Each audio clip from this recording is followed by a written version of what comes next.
Yo, welcome to vlog number 64. I want to talk a little bit about chords and some basic necessary chords and some inversions. So I think it's a really good idea to look at the chords in sets of strings. So if we take the first 4 strings, we can take F major 7, good position. So 1, 5, major 7, and the 3, the third is here. And then just inversions, but again keeping the same sets of strings.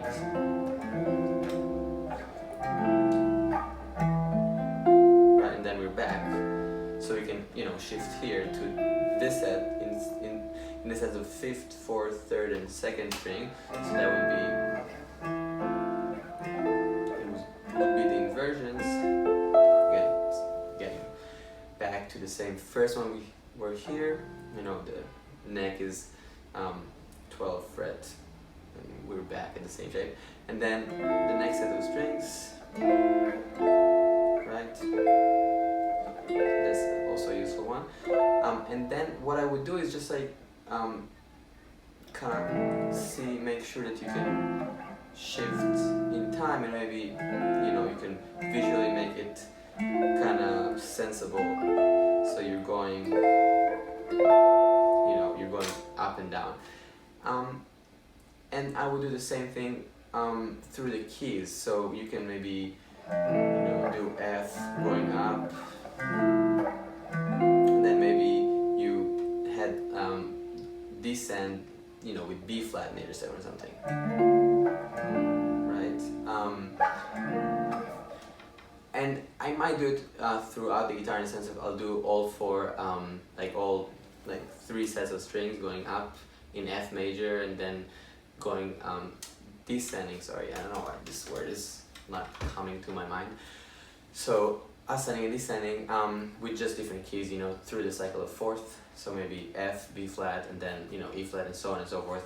Just doing major 7, like really, really simple. And then the same thing, with just dominant, right? So kind of mapping the guitar in a basic but very, very helpful way, because these shapes are great. And I think so basically doing the 4 major or basic colors: major 7, dominant 7, minor 7, and half diminished. And I would make sure you know what notes you're playing, because you want to be flexible with these shapes, right? So if you're playing, if this is your first inversion, F, so you want to know what's going on here, so you can maybe, right, you can have like a passing note for a second. So the more flexible you are with what you can create more. So it's not just like, oh, it's a shape, it's more flexible in that.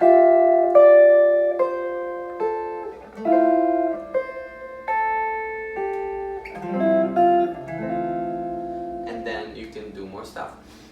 So I would do the same thing. I would just map it out. I would do dominant, so F7 going up, and then maybe ascending, descending, and then shifting keys, F, B flat, E flat, and so on and so forth, with all these 4 colors. So I'll just go maybe over the 7, the dominant shape, just in case. So that's F, and then the next set of strings here. Whoa. And then F here.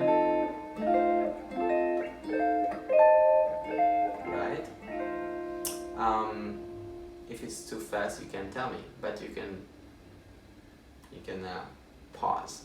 But I would definitely practice it slow. I just did it quite a few times, but it's always good to do it slow. I'm sorry if I'm playing it too fast. It was not my intention. Right, and if you're here, you can say, okay, I'm gonna go here already, but you can figure out where you want to shift and try to do different points of shifting so you're comfortable. I think, and then what you can do is like take a song, and say, well, I want to play the first 8 bars of All the Things You Are, and I just want to use the first sets of strings, right? So I'm gonna like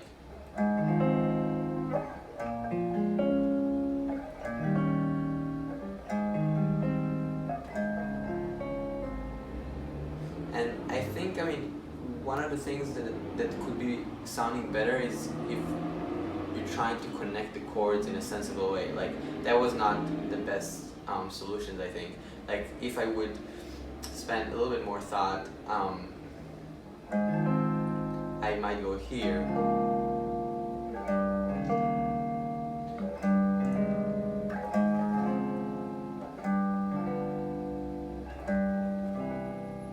And of course, you can do this first A section in different places on the guitar, and saying like you kind of want to stay, you know, not move too much.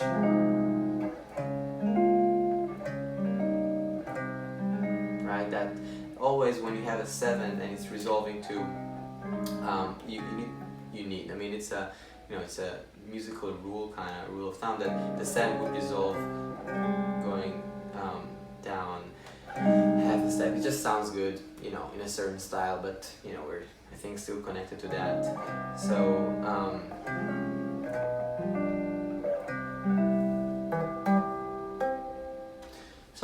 I think you know, you can really take just the really basic colors and saying I'm just using this set of string and figuring out basic voice leading in the sense of like not jumping and trying to connect things that are close, and yeah, and then you can also try to sing the melody, or you know, just play it like in your mind, or like think about it when you're playing, hum it or something.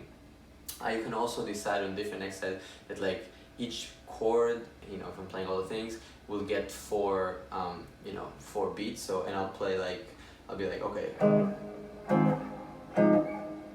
you know, and so on and so forth. Just as an exercise, maybe it's not, you know, the most like beautiful sounding thing, but just to make sure you kind of see the chords. Or you can say I'm just going up the neck until I can't, you know, go further up. So, but you're changing the chord. So each chord would be, you know, maybe you'll get 1 chord or two inversions, you can decide. And then that would be already, right, a B flat minor. So,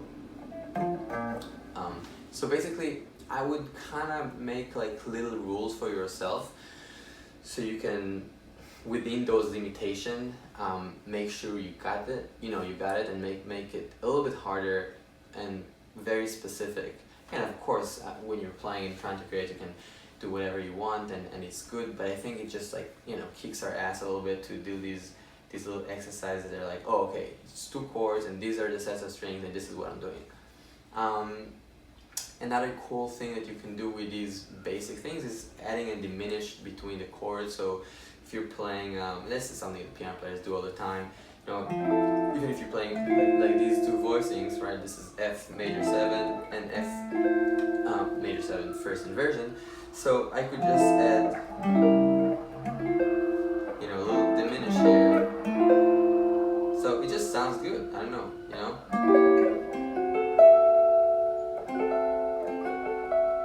It's not really in tune, but guitar is never in tune.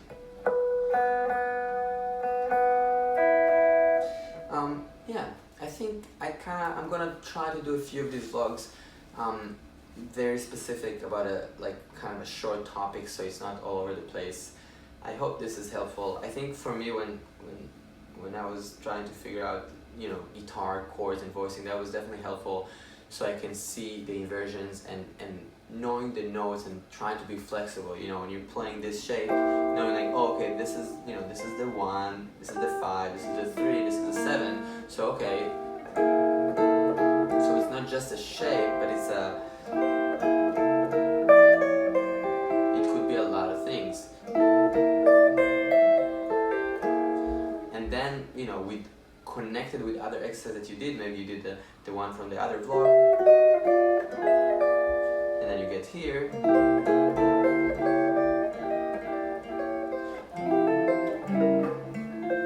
right? That was the one I just showed you with the diminish between the 2 major 7 chords. Cool. So I'll sign off for this vlog as well.